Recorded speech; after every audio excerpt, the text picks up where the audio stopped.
Today we talk about this legendary wrestler, the $1 Million Man, Ted DiBiase.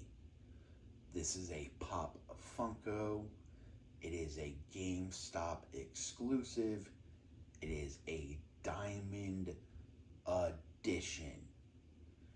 Make sure every time you buy a Pop Funko, you put it in a case. It could be worth money later on. This particular Funko has the $1 Million belt on Ted DiBiase's shoulder and has money flowing from his hands.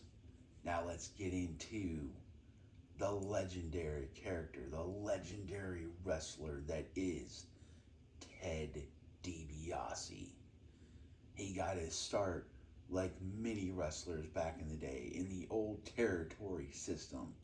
He actually started wrestling in the late 70s for Bill Watts' promotion, Mid-South Championship Wrestling.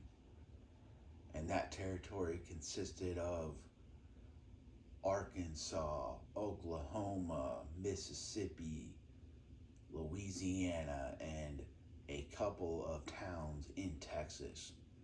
And their big show every year or every 3 to 6 months was in the Louisiana Superdome, where the New Orleans Saints played their football games.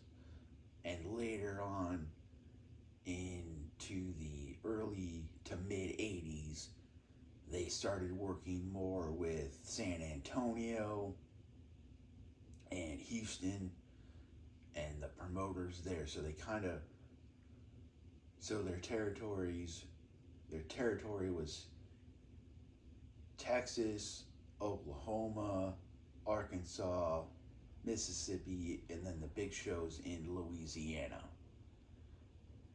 Ted DiBiase was an incredible wrestler, and he was very loyal to Bill Watts in Mid-South Championship Wrestling. He was a babyface, he was a heel, he was a multi-time tag team champion in Mid-South. He was a multi-time Mid-South heavyweight champion. He had legendary feuds with Bob Root, Paul Orndorff, the Junkyard Dog, Jim Duggan. He was part of the Rat Pack with Mr. Olympia, Matt Bourne, which would later on become Doink the Clown, and of course Jim Duggan, which would lead into a feud with Jim Duggan later on. He teamed with Dr. Death Steve Williams. He would go over to Japan and wrestle there. He was actually on the short list to become the NWA heavyweight champion in 1983.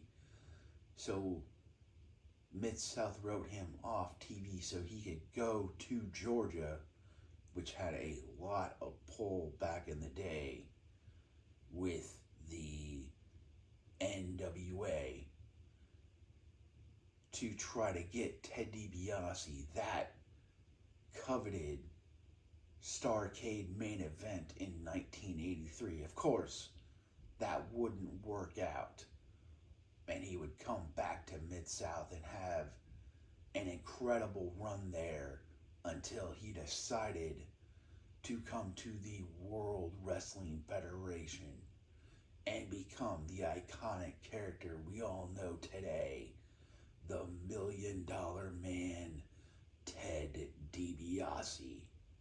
And for the first 2 years of this particular gimmick, they gave him money to pay people off like you would see in the vignettes.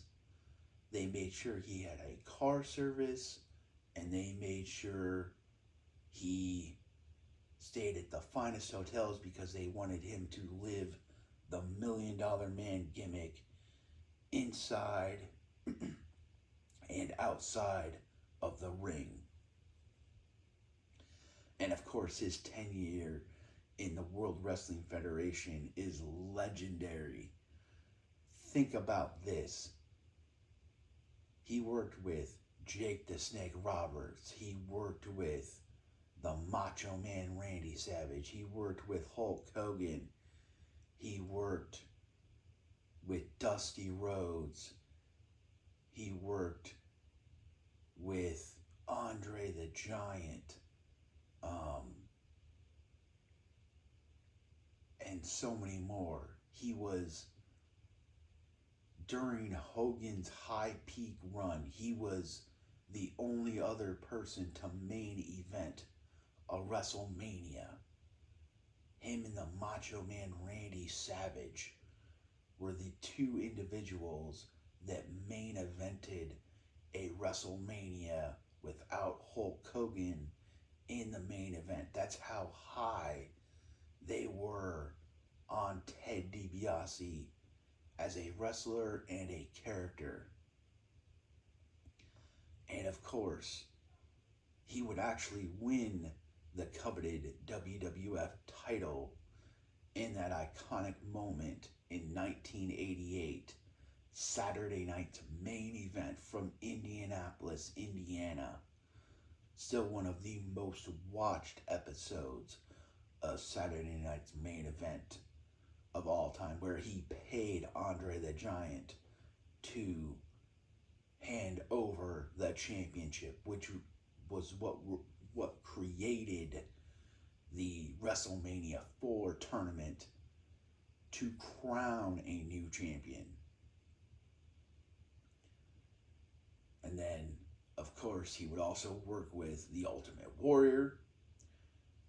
They would create an entirely new belt for the $1 Million Man. And it was actually made by a famous jewelry store in Connecticut.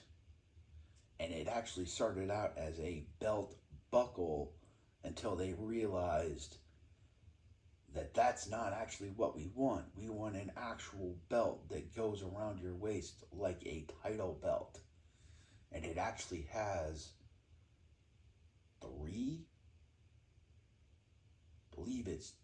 real diamonds in that $1 Million Man championship belt. And he main evented, of course, WrestleMania. He main evented SummerSlam. He was always at the top of the card. And like I said, he had feuds with who's who. The only feud that didn't really go where everybody wanted it to was the feud with him and Virgil.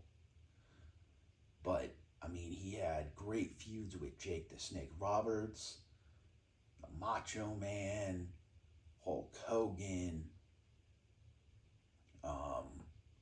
Dusty Rhodes, the Ultimate Warrior.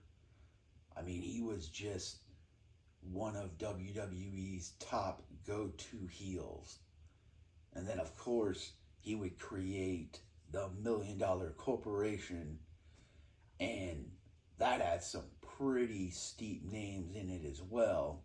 But before he created an entire corporation, it was just him and IRS, and they were a great tag team and a multi-time tag team champions, and worked with the who's who of tag team wrestlers, whether it was the Nasty Boys, the Natural Disasters, the Legion of Doom, or, of course, Hulk Hogan and Brutus the Barber Beefcake. And, you know, he would still work over in Japan when he could, because Japan paid wrestlers very well. And you only had to go over there for like 10 to 12 days, and you got paid course, like a lot of wrestlers, he took the Lloyds of London policy, which is a company that no longer exists. And a reason they no longer exist is because a lot of wrestlers from the 80s took policies from them and then tried to get out of the policies after they got their money.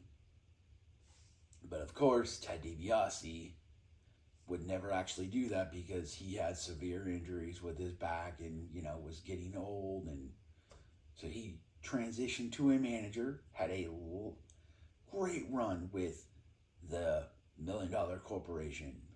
Great members like IRS, Tatanka, King Kong Bundy, the 1-2-3 Kid, Sid Justice, Bam Bam Bigelow, just to name a few. I mean, Bam Bam main evented a WrestleMania with Lawrence Taylor.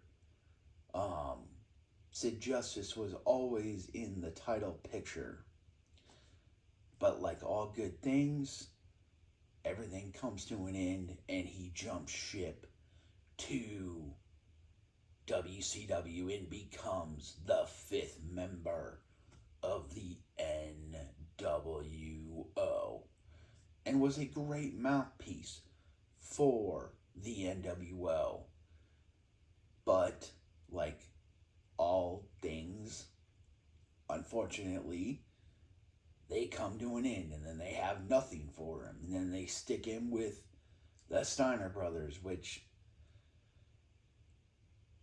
okay, you're sticking him with the Steiner brothers, but it doesn't really fit. And then it just kind of fizzles out. But again, most people will always remember him as the $1 Million Man, Ted DiBiase. I hope you enjoyed this fun little video of talking about a pop Funko and learning more about Ted DiBiase, the legendary wrestler.